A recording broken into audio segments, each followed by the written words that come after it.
I have a new next-door neighbor. I met him when I was waiting for the elevator in my apartment building. The building I live in is a rundown piece of crap. However, it was the only place I could afford. My apartment was on the fourth floor and the elevator was broken more than it worked. I was just getting back from the grocery store, arms full of bags. When I left, the damn elevator was working, so I stood in front of it for at least 5 minutes expecting the doors to open. My rage was about to boil over, and I raised a foot, ready to kick the door in frustration. I was tired, arms sore, and I did not want to take the stairs. I stopped because someone reached over to press the button to get no response. I've never seen him before. He was a head taller than myself and in good shape. His hair neat and gray, even though he only looked 30 at the most. My building was full of poor families and some drug addicts. He looked as if he didn't belong. Well, in a way. He didn't look like he lived there, but he looked like the type of guy who came around looking for someone who owed money. I lowered my foot, taking a few steps away from him, not wanting to be too close. I knew my place in the food chain, and it was below him. He looked over at me when I moved, his gray eyes staring me down. I felt sweat start at the back of my neck from his intense gaze. I started to feel like I was going to puke from stress when he jerked a thumb at the still closed door. "Broken?" he asked me. He had a hint of an accent I couldn't place. I let myself exhale a breath I didn't know I was holding. I nodded my head, still not ready to speak. He looked around the lobby and found the stairs. Because of so many break-ins, the landlord locked the stairway to the upper floors, but hadn't found a way to lock people out from accessing the apartment floors with the elevator if they got through the lobby first. With it being broken so often, he didn't need to bother. The man took out a key to open the stairway. To my surprise, he held the door open for me. I scurried along, carrying my heavy bags, trying to pass him as fast as possible. I went up the stairs first, but slowly. He should have been able to pass me without any trouble. The man stayed behind a few steps, and it stressed me out again. I was rather thankful he did. On the second flight of stairs, I felt a handle of my bag snap. I nearly dropped everything trying to catch it and ended up falling backwards a step or two. Not only did the stranger catch me with one hand, he caught my carton of eggs with his other. I stammered out an apology as my bag of oranges broke and tumbled down the stairs. He looked like the type to get angry. Instead, he just shook his head and helped me back on my feet. "Silly boy," I helped. That time, I caught a Russian accent when he spoke, one he was poorly trying to hide. The next few minutes, we both started to gather up the spilled oranges from the stairway. He tied the bag, but didn't hand it back to me. Silently, he was telling me he would carry the broken bag of food and my carton of eggs to my apartment because I could not be trusted. My face was red from embarrassment. People never helped me out, and I didn't know how to deal with it. I just muttered out another thanks and let him follow me to the fourth floor. When I stopped in front of my door, he did a double take at the number. "You here?" "I'm there," he said, pointing to the door next to mine. I knew my neighbor moved out last week. I didn't hear anyone move in since, and wondered when he arrived. "Oh, I didn't hear you move in," I commented, thinking I would at least have seen him before now if we lived next to each other. "Not much to move." We stood looking at each other, a bit awkward and both unsure of what else to say. Normally I was more outgoing than this. For some reason, this man just threw me off. I opened my door and placed the bags down inside so I could accept the items he was still carrying for me. "Tell me your name." It sounded like a demand, and I stuttered for a few seconds. "Richie." I mentally kicked myself after I spoke. No one called me Richie. I had no idea why that came to mind. Not even my mother shortened my name. Nice to meet you, Mr. It was far too late to correct myself and tell him my name was really Richard. I just asked for his name instead. He froze, looking like a club bouncer who was about to toss out a drunk. It felt like I just made a big mistake. Clearing his throat, I flinched. Dimitri, he said finally. I had a feeling it was a fake name, just the first one that came to mind. With the kinds of people who live in this building, I didn't blame him for not wanting anyone to know who he really was. I gave him a smile I hoped didn't look strained. Thank you for helping me, Mr. Dimitri. He was older than myself, but not that much older to call him Mr.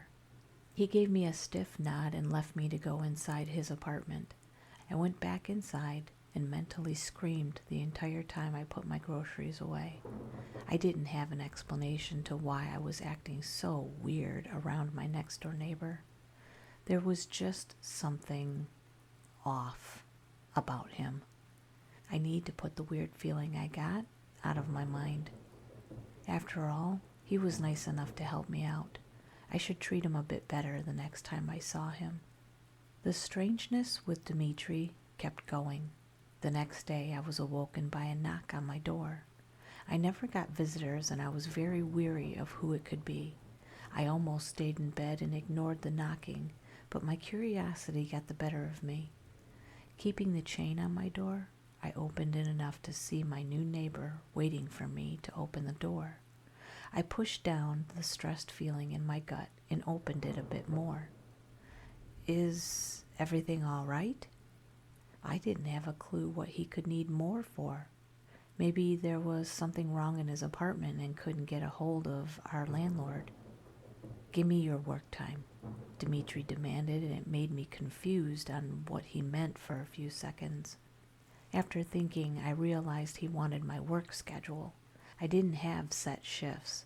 I would work whatever they needed me for that week. It's on my phone. Do you want me to get your number and I can text you when I'll be at work? I asked. He nodded, and I went back inside to retrieve my phone. His looked like a cheap burner phone when he pulled it from his pocket, so we could exchange numbers. After I sent the text, he nodded, looking my hours over. I suddenly regretted it. It looked like he was planning on using this information for nefarious purposes. Or I was really just overthinking. I work at home, very loud, only when you are not home. With that vague explanation, he left me standing in my PJs, door open, and trying to make sense of what he just said. Whatever he did for work, he didn't want to disturb me, but also didn't want me hearing anything. That could mean he was into some adult work or something illegal. He looked more like the mob type, and I leaned more towards that. The first week, I didn't hear a peep from Dimitri's apartment. He was keeping to his promise of not disturbing me with whatever his job was. I saw brief glimpses of him when I was coming back home from work and he was leaving his apartment. He always had a large bag over one shoulder and wearing black leather gloves. I didn't see a motorcycle in the parking lot and wondered if he rode one. When we saw each other, he would give me a curt nod in acknowledgement. I thought that was how we would treat each other, not speaking and just giving a neighborly nod. He did help me, but he also had a dangerous air about him. Even the attics that hung around the front of the building gave him space when he walked near them. The second time we spoke was because he broke into my apartment. For a good reason that wasn't entirely my fault. I'm starting to wonder if I'm clumsy or just have bad luck. I put a bottle of aspirins on top of the fridge. While I was getting things out to start making dinner, I felt a headache slowly creep its way through my brain. I reached for the bottle of aspirins only to knock them over. It rolled further back and out of reach. Instead of finding my step stool, I climbed up on the kitchen counter, one arm resting my weight on the cupboard and the other reaching for the bottle. I heard a soft creaking the second everything came tumbling down. My shoddy cupboards were not nailed into the wall properly. Unable to support my weight, it came off the wall, smashing against my head and spilling its contents on the way down. I felt blood starting to pour from the cut in my forehead, and all the air was knocked from my lungs when I fell into the floor with the cupboard on top of my chest. Without any doubt, the crashing sound of plates and cups breaking would have been heard in the apartments next to mine. I needed to recover before worrying about apologizing for the noise. I stayed down on the floor, head pounding for a while. I felt sick and dizzy from the pain, my cell phone on the counter out of reach. I could only hope the cut was minor. I could not afford a trip to the hospital. Richie? I looked up, the movement killing my head. Dimitri stood in my kitchen doorway, looking down at me. I locked my apartment, so how did he get in? I stopped speaking because the pain was so great. I really didn't need to explain what happened. It was pretty obvious. He bent over and pushed the cupboard off and crushed glass under his feet while he walked. He easily lifted me off the ground and helped me out of the room, avoiding broken shards on the floor. Using a dish towel, he cleaned some blood off my forehead and face. I was not in any state to stop him or even question what he was doing there. I called doctor, Dimitri said, and pulled his phone from his pocket. It looked like a different one than before. I opened my mouth to protest, but one look from his steel gray eyes was enough to shut me up. I sat, holding a damp towel to my head as he spoke to a doctor in the other end of the phone. 10 minutes, he announced after he hung up the phone. How did you get in? I finally asked. Lock pick. He did look like the type to know how to pick locks. For the next 10 minutes, he started to clean up the mess I made. Head wounds bleed a lot.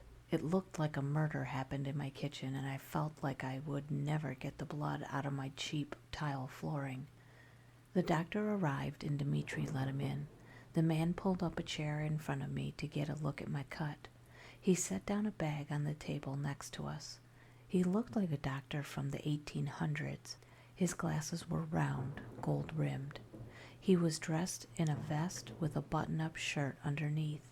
His black hair styled perfectly back in the same way every man in the 1950s wore it. He took a pen light out from his bag, so at least his tools weren't old-fashioned. He shone it in my eyes and made me follow it. No brain damage, so that's good. Just a lot of blood on a minor cut. Dimitri could have dealt with this himself, but I suppose he wanted to make sure your brains weren't scrambled. The man introduced himself as Dr. Philo before sitting down and looking me over. His tone was stern but somewhat fatherly. I'm sorry to bring you over here. I'm sure this is out of your way and I could have gone to the hospital, I said, suddenly feeling embarrassed. Making house calls is part of my job. A lot of my patients can't make it to my clinic for various reasons. I winced as he fully cleaned the cut and started to stitch it up without giving me any warning. It was only 3 stitches, but it still hurt. Noise came from the kitchen as Dimitri cleaned up the carnage that was once my dishes. He's an all right guy, even if he looks pretty scary. I kept talking, trying to distract myself from the pain. He doesn't look like the type to help out like this. I think he just doesn't want to move again. If you look past what kinds of people live in this area, then this place is pretty good. Cheap rent and close to everything you need, the doctor explained. When the cut was dealt with, he put his tools back into his leather bag. When the tools were put away, he took out a thermos and a box of cookies. I recognized the store name. I could never afford to buy anything from the bakery they came from. It was very popular and way beyond my budget. He poured a small cup of tea that smelled like flowers. I've never seen a kind of tea that smelled that sweet and was a pink color before. Here, drink a little of this and eat something.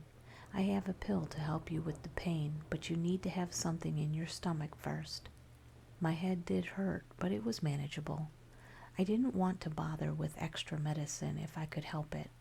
Trying to get some aspirin got me in the mess to start with. No, it's fine. It was not fine. Dr. Philo sat, glaring me down with the thermos lid of tea still in his hand for me to take from him. I realized how rude I was being. He brought very expensive tea and cookies, and I was refusing them. The cookies were the best I've ever had, and the tea was as sweet as it smelled, but not an overpowering sweetness. I wanted to ask him what brand, but I feared it would also be out of my budget. I sat, sipping away, feeling a bit embarrassed again. I had 2 strangers in my apartment because I didn't just go and find something stable to stand on. I would need to think of something to do for Dimitri to thank him for this. When I finished a few cookies, the doctor gave me a pill to take. I should have been a bit more wary of taking pills from strangers. After all, I didn't actually know Dimitri. I trusted him and the doctor without a second thought.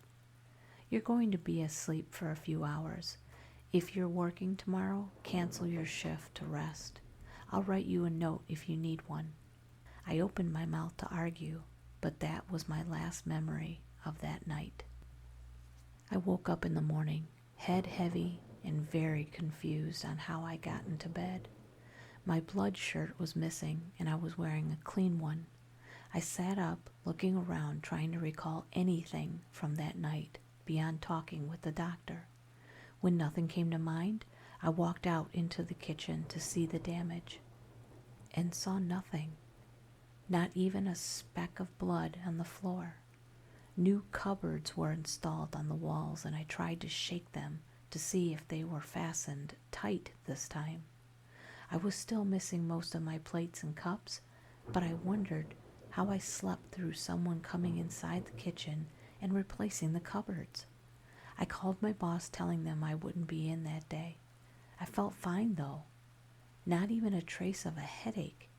It was the best sleep I've had in months. My boss told me someone already arranged for me to take the day off. He hung up and did not elaborate further. My job was very against someone calling in for another person. You could be in a coma but still expected to be the one calling in. I wondered what kind of strings Dimitri pulled to get me the day off. I didn't know when he worked and what times he was home. I went next door and knocked, hoping he would be in so I could thank him. I could have just sent him a text, but I felt as if it should be in person. The door opened, and he looked down on me. His cold expression never changed. Thank you for helping me out. Did you ask the landlord to replace my cupboards? I said in a small voice. No, I did. Woodworking is a hobby. Overnight, this man rebuilt an entire set of cupboards for a stranger. I tried taking a peek inside his apartment. It looked like an identical setup to mine. His hallway had plastic sheets covering the floor, which made sense because he was in the middle of painting. Near the doorway was splashes of dried brown stains along the baseboard he had yet to cover up. I was about to ask him about his renovation plans when he reached out and lightly touched the stitched-up cut on my forehead. This is going to scar. Oh? I said, adding nothing useful to the conversation. Oh, the second exclamation was because I finally clued into why someone who looked so threatening went out of his way to help me out. My face flushed, and I froze, trying to dismiss the thought. He was just a nice guy, that was all. I would be full of myself to ever think he was interested in me in any way beyond being a friendly neighbor. I stood, staring at him, looking like a deer in a pair of headlights. I, I'll make you dinner as a thank you, I stuttered. Mentally, I was screaming at myself because I was making this entire exchange even more awkward. Dmitri kept his stone-cold expression on his face, not looking to notice my panic. Do you like dogs? The question was so out of the blue, it made me pause. Yes? I'll make you a dog. Go rest. I need to do work. Without any further explanation, Dmitri went back inside his apartment and closed the door. I did pull him away from painting, so I didn't think him suddenly ending the conversation as rude. Trying to think what his last statement meant would drive me crazy. I went back into my place, having a few things to think over. First, I needed to figure out what my next-door neighbor would eat. He didn't seem to be the type to be picky. The dog comment I figured out. He said woodworking was his hobby, so maybe he was going to make me a dog out of wood. But why? Just because he has extra material around? The last thought I was doing my best to push from my mind. I did everything not to think about it. It kept creeping at the edge of my thoughts, and I finally needed to admit defeat. I snapped while staring at pasta boiling in a pot, completely mortified over the idea my neighbor might like me. Really like me. I've never been interested in guys before. The problem was, I'd never been interested in girls either. I just assumed those feelings would come along when I saw the right woman, and never would have expected to find myself making dinner for my male neighbor. By the time I finished dinner and had it packed up to go next door, I came to terms with the facts. Dmitri might be romantically interested in me, or just a nice guy under his cold tone. In our short interactions, I had fallen for him and was very determined to not do anything about it. I chalked it up to me being just starved for attention. I lacked any friends, and due to some long dramatic family history, I was not in contact with any of them.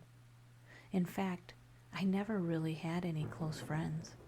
I might just be getting my signals crossed on how I felt due to lack of experience. I brought the still hot pasta over next door and knocked, feeling like I wanted to make a run for it. When the door opened again, I jumped. Unable to say anything, I held out the containers of food. Many thanks. I wash these. Bring back later, Dmitri said with a nod, taking them from me. He sounded as if he was trying his best to hide his accent, as if he didn't want me to know where he was from. They're just plastic. You can keep them if you want, I told him with a shake of my head. I now had more plastic Tupperware than real dishes. I washed them. Here is dog for you. Placing the containers on a table just inside the door, Dmitri picked up a small wooden figure. I held out my hand to take it from him. It was a goofy-looking pug carved from wood. Honestly, the detail to the wrinkles were impressive. I thanked him again and realized every time we met, I always had something to thank him for. In his cold manner, he shooed me away. Go rest. I work. Again, the door was shut on my face without me minding in the slightest. The next few weeks, I made a habit of bringing dinner over to my neighbor, and on occasion, he made small dogs to add to my growing collection. Our exchanges were brief, and I didn't learn anything new about him. Aside from the fact he was really slow at painting. Every time he opened the door to his apartment, I could see his floor still covered with plastic. My shifts at work became more regular. Instead of just coming in when needed, I had a set schedule. It meant I could budget my finances better. If I saved, I could move into a better area of town or closer to my job. I wasn't sure if I really wanted to move just yet, and decided to just keep saving money to think about it in the future. Feeding a second person wasn't really an issue because it was just cheaper to buy food in bulk to start with. I was finally getting into a routine, and my life felt like it was turning around after years of struggling. I made a friend, even if he was a bit strange, and had a steady job. Things might have just worked out fine if my job didn't give me a surprise day off. A pipe burst in the restaurant, so they needed to close over the weekend to fix it and get everything cleaned up. I never got Fridays off and was at a loss of what to do. Dimitri wasn't expecting me to be home or get dinner that night. I had enough rice to make a curry for two, so I decided to drop some by regardless if he was expecting it or not. I heard Dimitri's voice from outside, so I knew he was just getting home. I thought I heard another person. Just as I was putting the curry into a container to bring over, I heard a loud thud from his place, and I jumped. I strained, listening, trying to figure out what the source of the sound was. I stood as still as possible, trying to hear something over my beating chest. The next sound was muffled, but I could have sworn I heard a scream. On flex, I grabbed the containers of food. I rushed over, not even bothering to close my door. Outside of his apartment, I slipped in some liquid, and my heart sank when I saw it looked a lot like blood. I was in a panic when I noticed his door wasn't closed all the way. Dimitri looked as if he could handle himself, but all of these were bad signs. Without even thinking, I rushed inside his place, still holding hot containers. My feet slipped again on the plastic covering the floors, but I froze when I saw what I just stumbled into. My brain just would not register what I was seeing for a few moments. I knew I was looking at Dimitri from his frame, but not by his face. I only saw it for a few seconds, but the image is burned into my memory. His face was split open horizontally. Thousands of needle-like teeth along the slit of a mouth glimmered in the dim light of his apartment. His eyes warped and twisted from his monstrous face, locked onto me. The terrifying mouth closed in seconds after we made eye contact.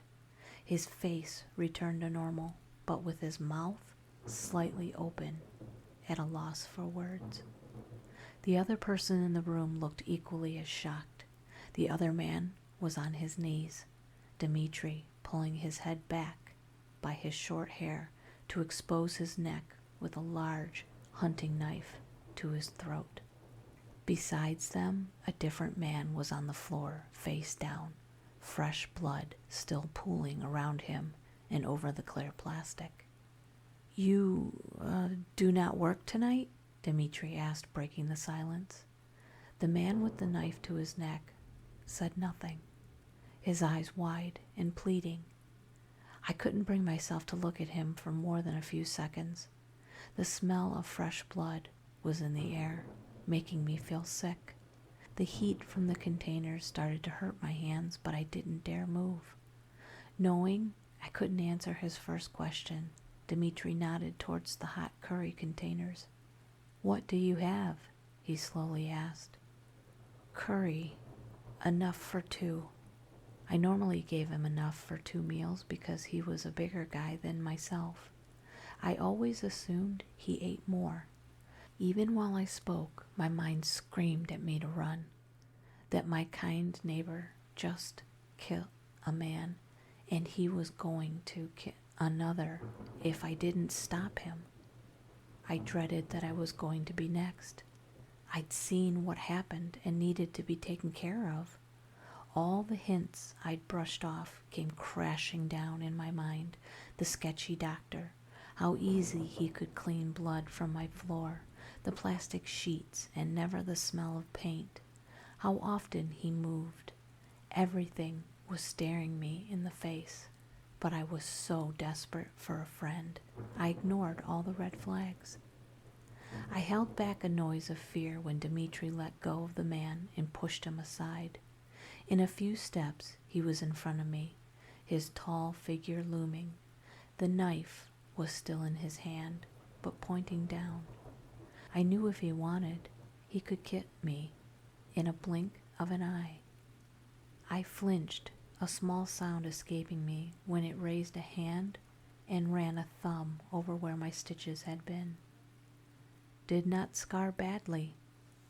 Getting down on my level, he leaned over so his face was close to my own. I felt my muscles turn to stone as I looked into his steel gray eyes, eyes of a kid looking me over, deciding my fate. My hands started to shake and I almost dropped the food. Dimitri placed a hand on top to steady the containers. I was so convinced I was going to die, I nearly passed out. Still friends? His voice was low and had a hint of worry in it. My heart was so loud, I nearly didn't hear him. Friends? He wanted to know if I was still going to act friendly around him? I risked a look over his shoulder and at the man who looked as scared as I was. I made my choice. I nodded. If I kept my mouth shut, I would live. After I nodded, he took the curry from my hands and stood up. You, table, we eat dinner. Richie, best to go back home. He did not need to tell me twice. Without looking back, I turned on my heels and left. I made sure the door was fully closed behind me and kept my eyes straight, not looking down at the blood still in the hallway. I took off my now blood-stained socks and threw them in the trash without any hesitation. My cell phone sat on the counter.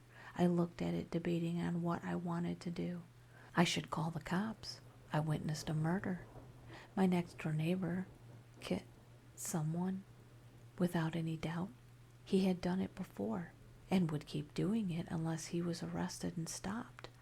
I couldn't believe the supernatural aspect of what I saw. I could believe in murder, but not split-faced monsters. My hand hovered over my phone as I repeated the facts inside my head. I let out a yell of frustration and walked away from my phone. I paced around my apartment for hours, the portion of curry I saved for myself getting cold on the stove. Every time I got close to calling the cops, I just couldn't bring myself to go through with it. After a while, I heard a knock on my door, and all the fear came rushing back. It could only be one person. He knew I was home, so no sense on trying to hide from him. Cautiously, I opened my door. To my shock, the man who Dimitri was about to kill when I walked in was still alive. His face bruised, but he was breathing. We wanted to thank you for dinner. My friend will be leaving. The man gave me a nod, his face pale and hands shaking at his side. Still friends? Dimitri asked me again. Still friends, I confirmed with a small nod. That was enough for him. He took the man by his arm and dragged him down the hallway. If he was going to let him go free or him somewhere else was a mystery I would never know the answer. I never ended up calling the police or telling anyone what I saw. I saw Dimitri a few times in the hallway in passing, but my face looked strained. He knew I wasn't going to get him arrested. It was far too late by now. He would have covered his tracks, and I doubted the cops would take me seriously. Any normal person would have done the right thing and gone to the cops right away. I felt pretty guilty for not doing so. Instead of moving or suggesting to Dimitri that he should leave, I did something I don't regret. I brought over another meal for him. His face, a bit shocked to see me knocking on his door with a smile on my face and food in my hands. We were still friends after all, and I was going to treat him almost the same as I did before. Gathering up my courage, I offered him the food and asked something I'd wanted for a while. Do you want to eat together? He nodded his head, this time the one being unsure of what to say. My neighbor is a killer, and well, something not human if those few seconds of memories are real. But oddly enough, I really don't mind. I've been pretty lonely for years, and eating a meal with someone is something I desperately want. Human or not, at least he was nice enough to sit and eat with me as I talk about my day.